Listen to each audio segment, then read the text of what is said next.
प्यारे बच्चों, welcome to Bharatvarsh classes. प्यारे बच्चों, हम लोग कक्षा 8 JCERT गणित पाठ पुस्तक में प्रश्नावली 7.1 के प्रश्नों को हल कर रहे थे। पिछले वीडियो में हमने प्रश्न संख्या 1 को हल किया था। इस वीडियो में हम प्रश्न संख्या 2 को हल करने वाले हैं।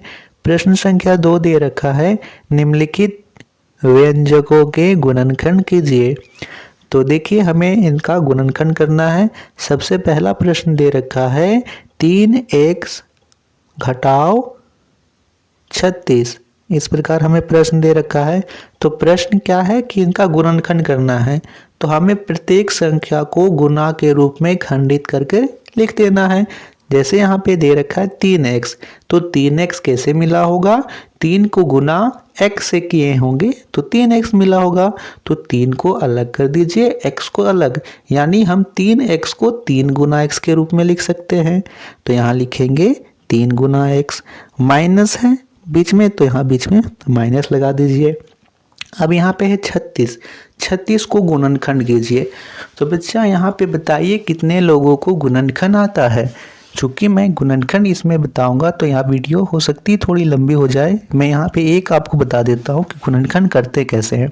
देखिए, यहाँ पे दे रखा है 36, ठीक है। तो 36 को सबसे पहले आपको क्या करना है बच्चा, इसको गुना के रूप में खंडित करके लिख देना है। जैसे मैंने आपको पिछले वीडियोस में बताया था कि आपको कोई संख्या दे रखी है, हम यहाँ 36 ना लेकर कोई छोटी संख्या ले लेते हैं। हम ले लेते हैं छोटी संख्या 4। अब 4 को गुना के रूप में खंडित करके कैसे लिखोगे? हम उस 4 को लिख सकते हैं 2 गुना 2, यानी 2 दूनी 4। क्या अब हम लोग 2 को और खंडित कर सकते हैं? नहीं। तो 4 का गुणनखंड 2 गुना 2 होगा। इसी प्रकार हम लिख लें यहाँ पे 8। तो 8 को हम लोग कैसे लिख सकते हैं? 4 गुना 2। ऐसे नहीं लिख सकते हैं। क्यों नहीं लिख सकते हैं? क्योंकि 4 को यहाँ पे हम लोग और कर सकते हैं 2 गुना 2। तो हम लोग 8 को गुना के रूप में खंडित करके लिखें गुणनखंड के रूप में, तो 2 गुना 2 गुना 2 ऐसे लिखेंगे। तो 8 का गुणनखंड 2 गुना 2 गुना 2 आया। 36 का गुणनखंड ज्ञात करना है। तो आप पहले इसे 36 लिख लीजिएगा। अब इसका गुणनखंड शुरू कीजिए ज्ञात करना। सबसे पहले हम लोग इसको 2 से देखते हैं कि क्या 2 का पहाड़ा में 36 आता है। 2 का पहाड़ा में कट जाएगा कितनी बार में? 2 एकम 2, 2 अठी 16, 18 बार में। फिर 18 को भी कर लेते हैं, 2 9 18, 9 बार में। फिर यहाँ 9 भी हो जाएगा, 2 3 का पहाड़ा में, 3 तिया 9। तो यहाँ पे 36 का गुणनखंड आया 2 गुना 2 और नीचे आया 3 गुना 3। तो 2 दूना 2 गुना 2, 3 2 गुना 2 3 गुना 3, 2 दूनी 4, 4 तिया 12, 12 तिया 36। यहाँ से ये इसका गुणनखंड आया। तो 36 का गुणनखंड क्या आया बच्चा? 2 गुना 2 3 गुना 3। तो यहाँ पे 36 को हम लोग लिख सकते हैं 2 गुना 2 3 गुना 3। अब यहाँ पे आप लोग ध्यान दीजिए कि ठीक है, तो यहाँ तक हमने प्रत्येक में संख्या को खंडित के रूप में लिखा। हमने यहाँ से इन पदों को भी अलग किया। यहाँ से 3x में हमने 3 गुना x लिखा, 36 को हमने 2 गुना 2 3 गुना 3 इस प्रकार लिखा। अब हमें यहाँ से समान अक्षर और समान अंकों को कॉमन ले लेना है, उन्हें बाहर निकाल लेना है। जैसे आप यहाँ पे देखो तो इस माइनस के इधर में देखिए, माइनस के इधर कौन सी ऐसी संख्या या अक्षर है जो माइनस के इधर भी है। तो आप देख सकते हो, यहाँ मैं माइनस के इधर मैं यहाँ जूम करता हूँ, आप आराम से देख सकोगे। देखिए, माइनस के इधर में यहाँ पे 3 है, ठीक है। माइनस के इधर इधर यहाँ पे भी 3 है, ठीक है। तो हम यहाँ से और यहाँ इन दोनों से 3 बाहर निकाल लेते हैं, ठीक है। अब यहाँ पे देखिए, इधर x है, इधर तो x नहीं है, तो x नहीं निकला है, तो हम अब ब्रैकेट लगाएंगे। यहाँ पे क्या बचा? 3 तो बाहर निकल गया है, सिर्फ x बचा, तो x लिख देंगे। यहाँ पे क्या है? या माइनस का चिन्ह है, तो माइनस का चिन्ह लगाएंगे। अब बताइए यहाँ से कौन सी संख्या थी जो बाहर निकल गई थी? आप लोग बोलोगे कि सर हमने 3 निकाला था बाहर, जो कि यहाँ से भी आया था और इधर से भी आया था, यानी यहाँ 2 गुना 2 गुना 3 गुना 3 था, तो एक तो 3 निकल गया। अब यहाँ पे बचा 2 गुना 2 गुना 3, तो इसके गुना कर लीजिए। 2 दूनी 4, 4 तिया 12, तो यहाँ क्या लिख देंगे? 12। तो 3x - 12, यही इसका गुणनखंड हो गया। बस यही इसका आंसर है। आसान था, वेरी गुड। प्रश्न संख्या 2 को देखिए। प्रश्न संख्या 2 दे रखा है -5a² प्लस 25ab। तो देखिए सबसे पहले यहाँ पे -5 है तो -5 लिखिए। a² कैसे बना होगा? a की गुना a से हुई होगी, तभी तो a² आया होगा। तो हम इसको लिख सकते हैं a गुना a। तो इधर हो गया -5 गुना a। अब यहाँ पे देखिए बच्चा, यहाँ पे -5 है, यदि इधर भी -5 बन जाएगा तो हम यहाँ से -5 निकाल सकते हैं। तो इधर -5 कैसे बनेगा? तो हम यहाँ पे देख सकते हैं कि यह प्लस का चिन्ह है, हम प्लस वाले चिन्ह को माइनस और माइनस के रूप में लिख सकते हैं। यानी हम प्लस के चिन्ह को यहाँ पे एक बार माइनस लगा दिए, ठीक है। अब इधर एक -5 लिख लेते हैं।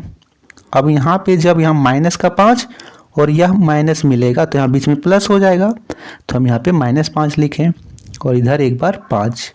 तो -5 गुना 5 और इसको अलग कर लेते हैं गुना a गुना b। यहाँ पे समझ में आ रहा है हमने यहाँ पे माइनस क्यों लगाया? क्योंकि यहाँ पे बीच में प्लस था और हमने इस प्लस को माइनस और माइनस के रूप में इसमें इस प्रकार लिखा। हमने ऐसा क्यों किया? ताकि इधर से भी -5 बन जाए और इधर से भी -5 बन जाए, इन दोनों से -5 हम कॉमन निकाल सकें। तो देखिए यहाँ भी -5 है, यहाँ भी -5 है, तो -5 बाहर आ जाएगा। यहाँ पे a है और इसके इधर यहाँ भी a है, तो a भी बाहर आ जाएगा। अब यहाँ पे देखिए इधर b है लेकिन इधर तो b नहीं है, अब कुछ भी बाहर नहीं आ रहा है। तो अब देखिए ब्रैकेट लगाते हैं, ब्रैकेट लगाएं, यहाँ पर a बच गया है तो a लगाएंगे। यहाँ से तो -5 बाहर निकल गया है, यहाँ सिर्फ माइनस बचा है तो माइनस लगाएंगे। इधर से तो 5 माइनस का 5 निकला है लेकिन ये तो 5 नहीं निकला है, तो 5 लिख देंगे। और a तो निकल गया है, b नहीं निकला है तो b लिखेंगे। तो -5a ब्रैकेट के अंदर a -5 भी होगा। समझ में आया बच्चा? Very good. प्रश्न संख्या 3 को करते हैं। तीसरा प्रश्न दे रखा है 9x - 27xy। सबसे पहले हम लोग यहाँ पे संख्या को देखते हैं। संख्या में क्या है? 9 है। 9 को गुणनखंड करेंगे तो 3 गुना 3 आएगा, 3 तिया 9। तो 3 गुना 3 और इसके साथ x है तो गुना x लिख देंगे, यानी 3 गुना 3 गुना x। यहाँ पे इसका गुणनखंड हो गया। अब यहाँ पे माइनस का चिन्ह है तो माइनस का चिन्ह लगाएंगे। 27 है, ठीक है, तो 27 का गुणनखंड करेंगे, जल्दी से कर लेते हैं हम लोग। देखिए 27 लिखेंगे, ऐसे करेंगे, सबसे पहले 3 से देंगे तो 3 9 27, फिर 3 से देंगे 3 तिया 9, फिर से 3 एकम 3, तो 3 गुना 3 गुना 3, यही इसका गुणनखंड हो जाएगा। क्या हो गया? 3 गुना 3 गुना 3, 27 का गुणनखंड हुआ। और एक्स वाई है तो गुना एक्स गुना वाई कर देंगे, यानी 3 गुना 3 गुना 3, 27 का गुणनखंड हुआ। और एक्स वाई है तो गुना एक्स गुना वाई कर देंगे। अब देखिए कौन कौन सा हम लोग कॉमन निकाल सकते हैं। तो माइनस के इधर देखते हैं। सबसे पहले 3 गुना 3, 2 बार 3 है, इधर भी 2 बार 3 है, यानी 2 बार 3 निकल जाएगा। 2 बार 3 का अर्थ क्या है? 3 गुना 3, 3 तिया 9, 9 लिख देंगे। x है इधर, इधर भी x है तो x भी निकल गया। तो 9x यहाँ पे कॉमन निकल गया। हमने 9x कहाँ से लिखा बच्चा? 2 बार 3 मिल रहा है तो 2 बार 3 का अर्थ क्या है? 3 गुना 3, यानी 3 तिया 9, तो सीधा हमने 9 लिख दिया। x भी था, इधर भी था, इधर भी था, तो x भी निकाल लिया। अब ब्रैकेट लगाएंगे, यहाँ से सब कुछ निकल गया है। 3 गुना x, तो क्या बचा? कुछ नहीं, तो 1 बचा, तो 1 लगाएंगे। यहाँ माइनस का चिन्ह है तो माइनस लगाएंगे।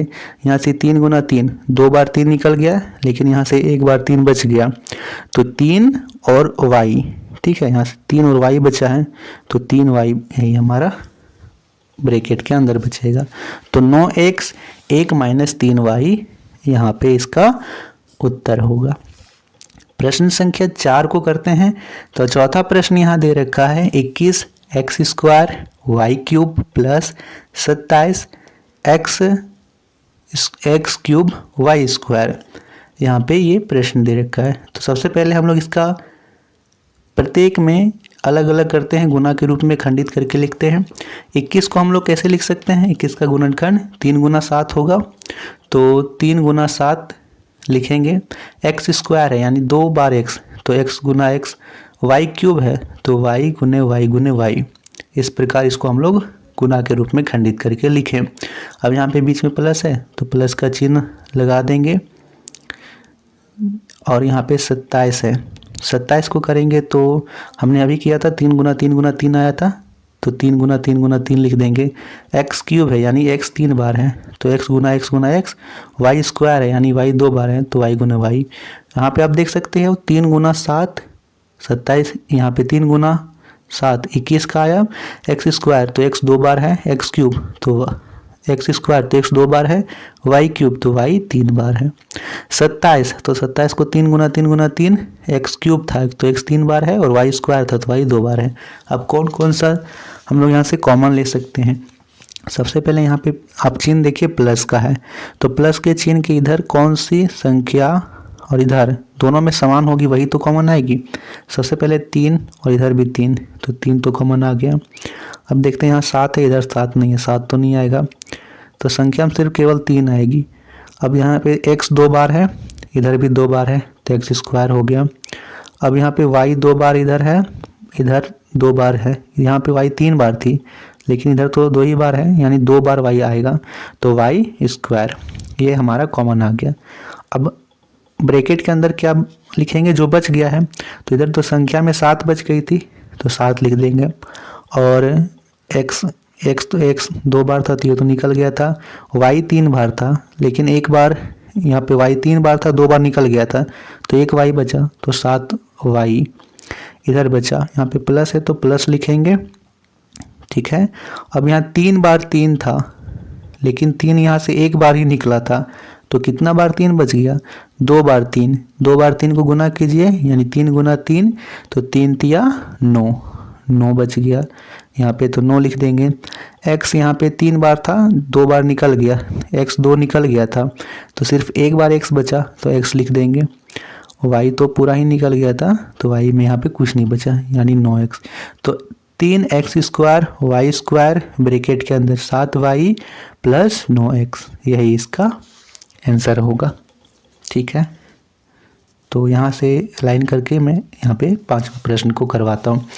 तो 5वां प्रश्न दे रखा है A B square plus A square B plus A B, यही है इसका क्वेश्चंस। तो देखिए इसमें लिखिए ए बी स्क्वायर है तो ए एक बार है और बी 2 बार है तो ए गुना बी इस प्रकार लिखेंगे। फिर यहाँ पर प्लस है तो प्लस देंगे। ए स्क्वायर बी है तो ए 2 बार है बी 1 बार है तो ए गुना बी लिखेंगे। ए बी है तो ए गुना बी लिखेंगे। अब देखिए कौन कौन सा यहाँ पे कॉमन आ सकता है, हम लोग लास्ट वाले से ही देख सकते हैं। इसमें केवल ए और बी आएगा कॉमन। क्यों ए और बी आएगा जी, क्योंकि इसमें ए और बी ही लास्ट में केवल है। बाकी सब में देखें तो इसमें 2 बार बी है लेकिन लास्ट में थोड़ी है 2 बार बी, इसमें तो केवल 1 बार ए है और 1 बार बी है तो ए बी केवल कॉमन आएगा, ए बी कॉमन आ गया अंदर में। अब देखते हैं कौन कौन सा बच गया, इसमें से ए बी कॉमन आ गया है तो 1 बार ए और 1 बार बी निकल गया बाहर तो सिर्फ केवल बी बचा तो बी। प्लस है तो प्लस लगाएंगे। 2 बार ए था 1 बार ए निकल गया तो 1 बार ए बचा, बी तो निकल गया है तो बी, यहाँ पे सिर्फ ए बचा। प्लस इसमें तो सभी निकल गया है ए गुना बी तो केवल 1 बचा तो ए बी जोड़ ए जोड़ 1, यही इसका उत्तर होगा। प्रश्न संख्या 6 को करते हैं। 19x square Y square plus 38x cube Y square और z, यहीं पे इसका क्वेश्चंस है। तो 19 को हम लोग गुणनखंड करेंगे तो यहाँ पे 19 का गुणनखंड 19 ही होगा, केवल 19 को केवल 19 का ही परिणाम जाएगा। तो 19 गुना x ऐसे लिखिए और y है तो y गुना y, 19 को 19 ही लिखेंगे। x स्क्वायर है तो x गुना x, y स्क्वायर है तो y गुने y, प्लस का चिन्ह है तो प्लस का चिन्ह लगाएंगे। 38 का गुणनखंड कीजिएगा तो 19 गुना 2 आएगा, 19 दूनी 38 और x क्यूब है यानी x 3 बार तो x गुना x, y स्क्वायर है तो y गुना y और z 1 बार है तो z 1 बार लिखेंगे। अब देखिए कौन कौन सा इसमें कॉमन आ रहा है। यहाँ भी 19 है, प्लस के इधर यहाँ भी 19 है तो 19 तो निकल गया। अब x को देखते हैं कि कितनी बार दोनों तरफ समान है। इधर 2 बार x है, इधर तो 3 बार यहाँ पे है तो 2 बार तो निकल ही जाएगा तो x स्क्वायर आ गया। y इधर 2 बार है, इधर भी 2 बार है तो y स्क्वायर भी निकल गया। अब यहाँ पे जेड इधर है लेकिन इधर तो नहीं है, तो जेड कॉमन नहीं आएगा। अब ब्रैकेट के अंदर देखते हैं, 2 बार तो एक्स निकल गया है, वाई भी निकल गया है, 19 भी निकल गया है। तो यहाँ से क्या बचा, यहाँ पे तो कुछ नहीं बचा, कुछ नहीं बचा, इसके लिए 1 लिख देंगे। तो 1 लिख दिया हमने, प्लस है तो प्लस लगा देंगे। अब यहाँ से 19 निकल गया है, 2 बच गया तो 2 लिख देंगे। एक्स 2 बार था, ये एक्स स्क्वायर तो निकल ही गया है, 1 बार एक्स और था तो एक्स बच गया तो एक्स लिखेंगे। वाई 2 बार था तो वाई तो निकल गया 2 बार, वाई स्क्वायर, सिर्फ जेड बच गया तो जेड। तो यानी 1 + 2 XZ यहाँ पे ब्रैकेट के अंदर होगा। 7वां प्रश्न दे रखा है P² QR + Q² RP + R² PQ। तो सबसे पहले इसके हम लोग खंडित कर लेते हैं। P² QR है तो P 2 बार है तो P गुना P, और QR तो गुना Q गुना R, प्लस का चिन्ह है तो प्लस लगाएंगे। Q² है तो Q गुना Q, RP तो R गुना P, प्लस R² PQ है तो R गुना R गुना P गुना Q। अब देखिए कौन कौन सा कॉमन आ रहा है, तीनों में आना चाहिए। तो यहाँ पे देखिए प्लस के इधर यहाँ पे कौन कौन सा कॉमन है, P गुना P। सबसे पहले P को मिलाते हैं तो 1 बार, इसमें 2 बार P है, इसमें 1 बार P है और इसमें 1 बार P, तो 1 बार तो P तीनों में आ रहा है तो P निकल गया। अब Q देखते हैं कि क्या तीनों में Q है, इसमें 1 बार Q है, इसमें 2 बार Q है और इसमें 1 बार Q भी 1 बार आएगा तीनों में ही, तो Q तो निकल गया। R इसमें है, इसमें है, इसमें तीनों में R है तो RP QR 1 बार तीनों में निकल गया, और ब्रैकेट के अंदर P जोड़ Q जोड़ R बच जाएगा। यही इसका उत्तर होगा। देखिए अंतिम प्रश्न है प्रश्न संख्या 2 का, इसे कर दिए। प्रश्न संख्या 8वां दे रखा है T जोड़ 3T³ है। तो सबसे पहले 3 इसको विस्तार कर लेते हैं, T का T होगा प्लस 3 गुना T गुना T गुना T। अब यहाँ से यहाँ T है और इसके इधर भी T है तो T तो कॉमन आ गया, वो इधर बच गया, यहाँ पे कुछ नहीं है तो 1 + 3T², यही इसका उत्तर होगा। 1 + 3T² है यहाँ पे। तो बच्चा यहाँ पे जो प्रश्न है आपको ऐसा लग सकता है कि सर ये प्रश्न थोड़े मुश्किल से है, लेकिन ऐसा नहीं है बच्चा। जब आप पेन उठा करके इसे हल करना शुरू करोगे तो एकदम मक्खन की तरह ये प्रश्न हल हो जाएंगे और कुछ ज़्यादा आपको दिमाग लगाना नहीं है। ठीक है, तो आशा करता हूँ कि आप लोगों को वीडियो अच्छी लगी होगी, चीज़ें समझ में आई होगी। प्रश्न संख्या जो इसका 3 बच गया उसे हम नेक्स्ट वीडियो में करेंगे। भारत वर्ष क्लासेस पर नए आए हैं तो सब्सक्राइब जरूर कीजिएगा। धन्यवाद।